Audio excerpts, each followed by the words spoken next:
अमावस का गांव। उत्तर भारत के एक दूरदराज गांव बिसनपुर में लोग शाम होते ही दरवाजे बंद कर लेते थे।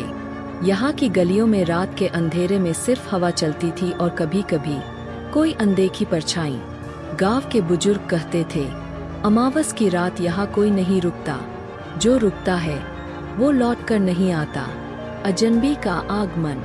वर्ष 2019 की बात है। एक लेखक विक्रम अपने रहस्यमयी उपन्यास के लिए नई कहानी की तलाश में बिसनपुर पहुंचा। वह अपनी किताब के लिए असली डर, असली कहानियां चाहता था।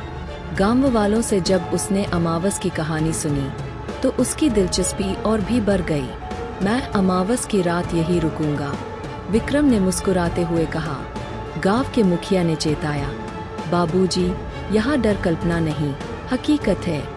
जो इस हवेली में अमावस की रात रुका, उसकी सुबह नहीं हुई। विक्रम ने गांव के बाहर की एक पुरानी जर्जर हवेली में डेरा डाल दिया। हवेली के दरवाजे पुराने लकड़ी के थे, दीवारों पर काई जमी थी और छत में जगह सुराख थे। वह जानता था ये जगह उसके उपन्यास की सबसे सच्ची कहानी बन सकती है। रात का पहला प्रहर। रात के 8 बजे हवेली में सन्नाटा था।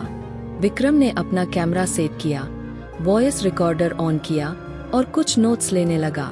हवा में एक अजीब सी गंध थी, जैसे कोई जली हुई अगरबत्ती या कोई सड़ा हुआ फूल। रात 10 बजे अचानक हवेली के भीतर हल्की हल्की सरसराहट होने लगी।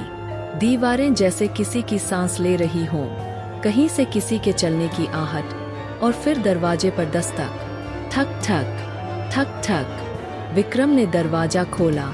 कोई नहीं था, बस हवा का एक ठंडा झोंका और साथ में एक औरत की धीमी हंसी। आत्मा का साया।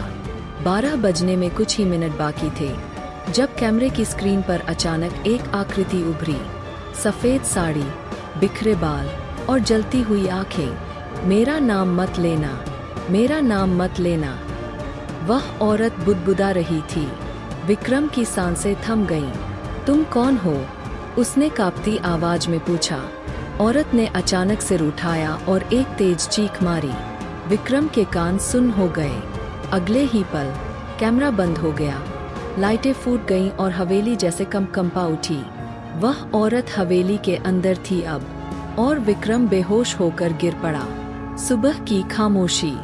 अगली सुबह गांव वाले जब हवेली पहुंचे तो उन्होंने देखा विक्रम जमीन पर पड़ा है। उसकी आंखें खुली है, लेकिन वह कुछ देख नहीं रहा। उसके बाल सफेद हो चुके थे और चेहरा जैसे किसी डरावने सपने में फंसा हो। वह बस एक ही बात कह रहा था, रूपकला, मत बोलो उसका नाम, रूपकला।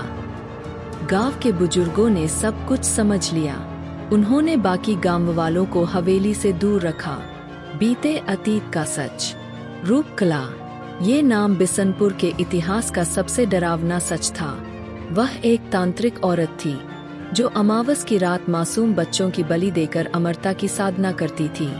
जब गांव वालों को उसकी सच्चाई पता चली तो उन्होंने उसे उसी हवेली में जिंदा जला दिया। लेकिन मरने से पहले रूपकला ने श्राप दिया था, मैं हर अमावस को लौटूंगी और कोई तो होगा जो मेरा नाम लेगा, फिर वो मेरा हो जाएगा। विक्रम का अंतिम अध्याय। हफ्ते भर बाद विक्रम ने एक पेड़ से फांसी लगाकर अपनी जान दे दी। उसने एक नोट छोड़ा, रूपकला अब हर रात आती है, कहती है किसी और को लाओ उसके पास, पर मैं नहीं कर पाया। अब मैं भी उसकी तरह भटकूंगा, हमेशा अमावस की रातों में। अंतिम शब्द। बिसनपुर में अब अमावस की रात कोई खिड़की नहीं खोलता।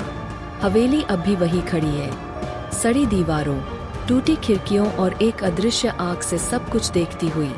अगर तुम वहां गए और उसका नाम ले बैठे तो याद रखना, अगली कहानी तुम्हारी होगी।